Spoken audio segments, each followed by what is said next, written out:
Hello students, कैसे हैं आप लोग। हम आशा करते हैं कि आप सभी स्वस्थ होंगे और पढ़ाई लिखाई कर रहे होंगे। आज हम लोगों ने एक क्वेश्चन देखा एनसीईआरटी में, जो था एक कप जल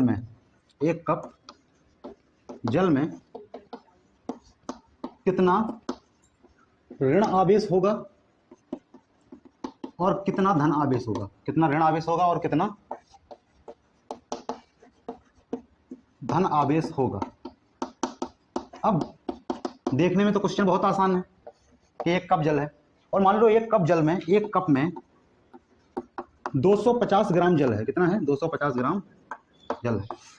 अब देखो कितना ऋण आवेश होगा, कितना धन आवेश होगा। वैसे देखा जाए तो जो जल है वो ना किसी दूसरे मास को अपनी ओर अट्रैक्ट कर रहा है, ना ही उसको रिपल कर रहा है, तो उसके ऊपर टोटल चार्ज तो कितना है? 0 है। लेकिन किसी भी वस्तु के ऊपर अगर हम लोग देखेंगे तो आवेश 0 होता है, ऐसा नहीं है। जितना उसके ऊपर ऋणात्मक आवेश होता है उतना ही उसके ऊपर धनात्मक आवेश होता है, तब वो टोटल कितना होता है? 0 होता है। कॉन्सेप्ट भी हम लोग जानते हैं, किसी जो पदार्थ होता है वो किससे मिलकर बनता है? एटम से मिलकर बनता है। एटम से अणु बनेगा, अणु किससे बनेगा? अणु से पूरा पदार्थ बन जाएगा। अब एटम के अंदर क्या होते हैं? इलेक्ट्रॉन, प्रोटॉन और न्यूट्रॉन।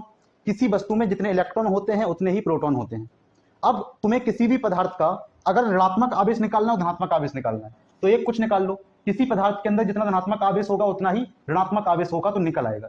लेकिन उसके पहले तुम्हें यह पता करना होगा कि उस पदार्थ में जितना द्रव्यमान दिया गया है उसमें तुम्हें कितने इलेक्ट्रॉनों की संख्या है, तब जाकर के तुम्हारा आवेश आएगा। जब इलेक्ट्रॉनों की संख्या को निकाल लोगे तो फॉर्मूला अप्लाई करोगे, Q equal to N E बराबर एन का मान तो इलेक्ट्रॉनों की संख्या E N into 1.6 into 10 to the power minus 19 कर दोगे। लेकिन उसके पहले तुम्हें इलेक्ट्रॉनों की संख्या निकालनी होगी।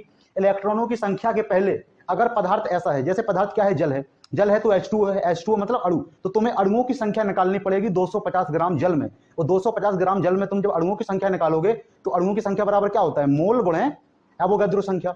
और मोल का फॉर्मूला क्या होता है? मास ऑफ सब्सटेंस बटे अणु भार, यानी मॉलिक्यूलर मास। तो वही चीज है इसमें हम लोग जब निकालेंगे तो इस फॉर्मूले को याद रखना, सीधी सी बात है। लिख लो कणों की संख्या। क्या लिखोगे? कणों की संख्या। और जब कणों की संख्या क्या होगी? कणों की संख्या मोल गुणे एवोगाड्रो संख्या याद करने से अच्छा है कि सीधा याद करो मास ऑफ सब्सटेंस मतलब पदार्थ का द्रव्यमान बटे क्या हो जाएगा? Molecular mass. क्या हो जाएगा? Molecular mass. और इनटू क्या हो जाएगा? एवोगाड्रो संख्या यानी Na। क्लियर है? यहां से तुम्हें क्या निकलेगी? कणों की संख्या निकलेगी। लेकिन कणों की संख्या से इलेक्ट्रॉनों की संख्या पे जब जंप करोगे तो कणों की संख्या गुणा क्या करना पड़ेगा?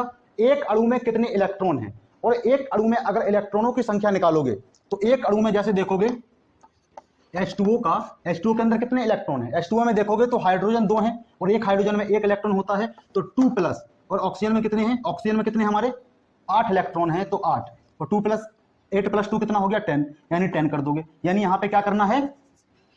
कणों की संख्या गुणे एक अणु में इलेक्ट्रॉनों की संख्या, एक अणु में इलेक्ट्रॉनों की संख्या।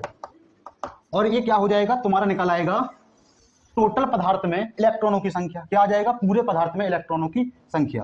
पूरे पदार्थ में इलेक्ट्रॉनों की संख्या। अभी ये आवेश नहीं निकला है, अभी तो ये सिर्फ n का मान निकला है। किसका मान निकला है? n का।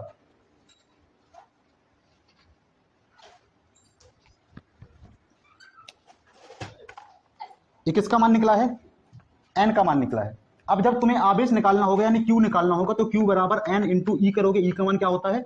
1.6 into 10 to the power minus 19। इसी प्रकार तुम किसी भी पदार्थ का क्या निकाल सकते हो? आवेश निकाल सकते हो। सबसे पहले क्या करना है? तुम्हें कणों की संख्या निकालनी है। अगर उस पदार्थ में अणु है तो कणों की संख्या मतलब तुम्हें अणुओं की संख्या निकालनी है। अगर उस पदार्थ में एटम ही एटम है तो फिर तुम्हें वहां परमाणुओं की संख्या निकालनी है। ठीक है? जब परमाणुओं की संख्या निकालोगे किस फॉर्मूले से? जो पदार्थ दिया गया है जितना उसका द्रव्यमान, जैसे हमने कहा एक कप जल, तो एक कप में 250 ग्राम, तो जो मास ऑफ सब्सटेंस हो गया वो कितना हो गया? 250 ग्राम। और मॉलिक्यूलर मास कितना होता है? H2O का मॉलिक्यूलर मास देखोगे तो 2 प्लस और 8 2 16, यानी कितना हो जाएगा? 18 हो जाएगा।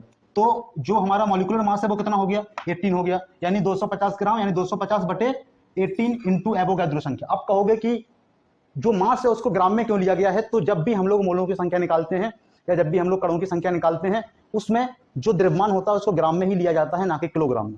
ठीक है? तो इस टेक्निक से एक क्वेश्चन दे रहे हैं होमवर्क में, सभी लोग क्या करेंगे? सॉल्व करेंगे। क्वेश्चन देखना क्या है। 250 ग्राम, 250 ग्राम मीथानॉल। मीथानॉल का फॉर्मूला क्या होगा?